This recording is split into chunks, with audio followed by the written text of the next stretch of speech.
Ah ben je pensais pas que ça marcherait. Salut à mes bidouilleurs et bidouilleuses.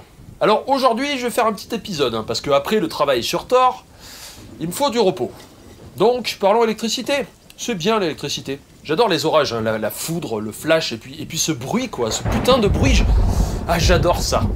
D'ailleurs c'est simple, pour m'endormir, soit je mets des bruits d'orage, soit je mets des essais nucléaires. On entend parfois dire que si on pouvait récupérer l'énergie de la foudre, on pourrait alimenter le pays, sans problème. Un éclair c'est quand même une énorme quantité d'énergie. Si on arrivait à savoir où va tomber la foudre, et si on arrivait à stocker cette énergie dans une sorte de batterie, on aurait résolu le problème de la crise énergétique. Et au passage, on pourrait aussi alimenter des DeLorean à la pelle pour voyager dans le temps. Bon, étudions ça de plus près, on va voir ce que ça donne. La tension électrique, c'est une différence de potentiel. Par différence de potentiel, il faut comprendre que c'est l'écart entre deux valeurs. Par exemple, entre le sol et la prise de courant, j'ai 220 volts. Ou 110 volts. Ça dépend dans quel pays vous êtes. Tout dépend donc entre quoi et quoi on mesure. Entre le sol et une ligne haute tension, on peut avoir plusieurs centaines de milliers de volts. D'ailleurs, entre les câbles, il y a une différence aussi. C'est pour ça qu'ils sont éloignés les uns des autres.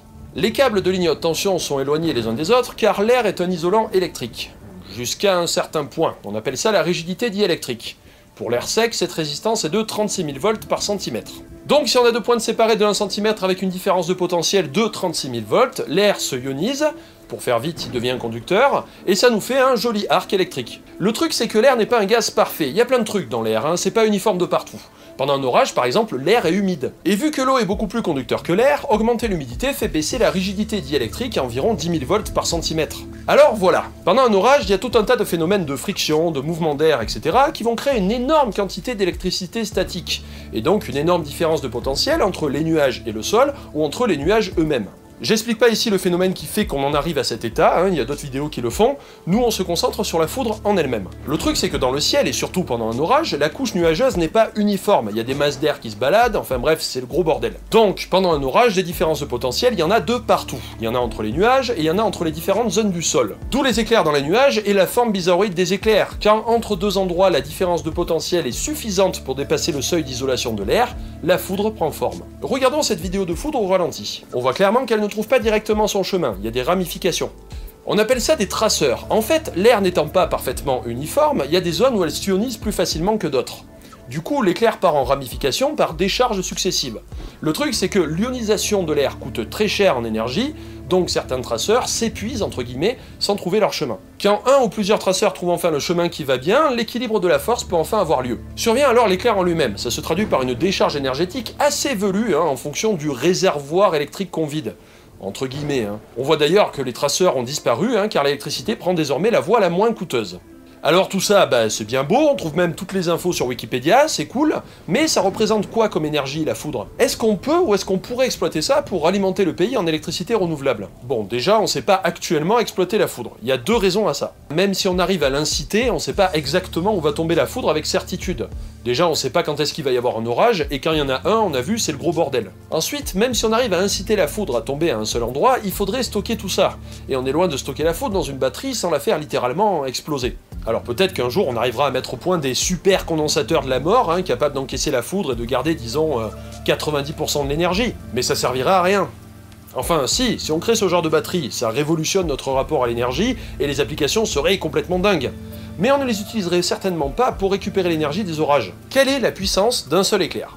Petit calcul. Ici, je vais faire simple. Je vais prendre les cas les plus favorables. Un éclair parmi les plus gros, les plus fat qui puissent tomber. Au niveau de la tension, la différence de potentiel dans une décharge positive, c'est-à-dire que le nuage est chargé positivement et le sol négativement, peut atteindre 20 millions de volts. Mais une tension toute seule, ça ne veut rien dire. Il faut qu'elle soit liée à une intensité pour pouvoir estimer la quantité d'énergie. Par exemple, une clôture électrique, ça fait plusieurs milliers de volts, mais l'intensité est ultra faible. Donc ça vous fait une châtaigne, mais sans plus. En revanche, une ligne électrique de la même tension avec plusieurs centaines d'ampères, si vous la touchez, vous cramez littéralement sur place. J'ai pu trouver une étude qui montre la charge en ampères d'un éclair positif. Quand la foudre touche le sol, la décharge dure environ 0,5 millisecondes avec une pointe à 300 000 ampères.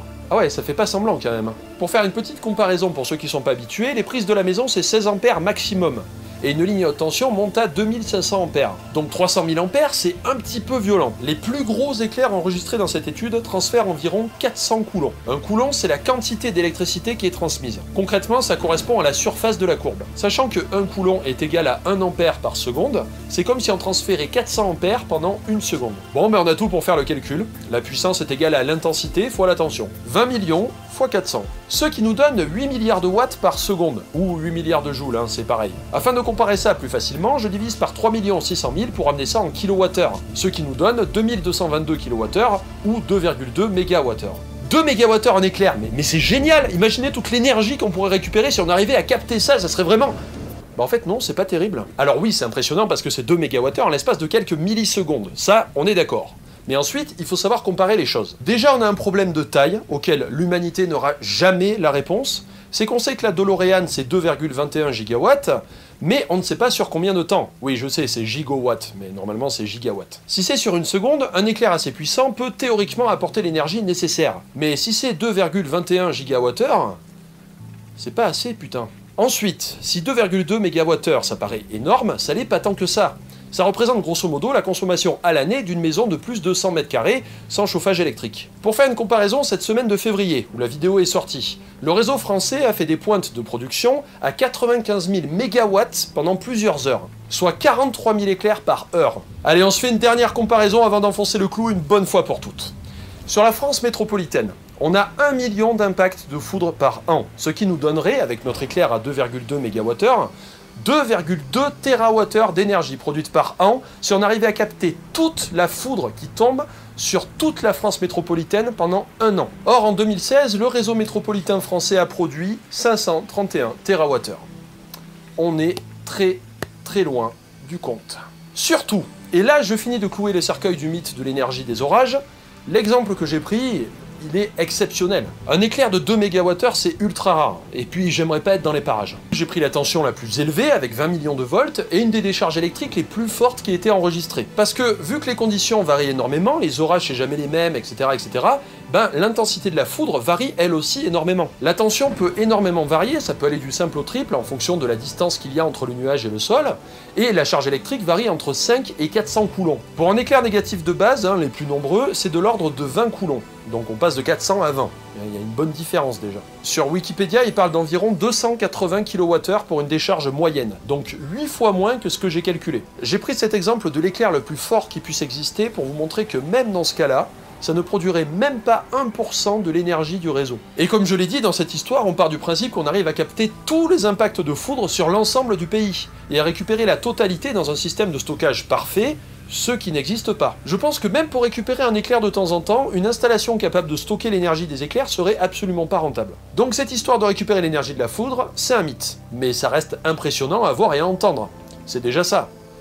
À une prochaine, amis bidouilleurs et bidouilleuses.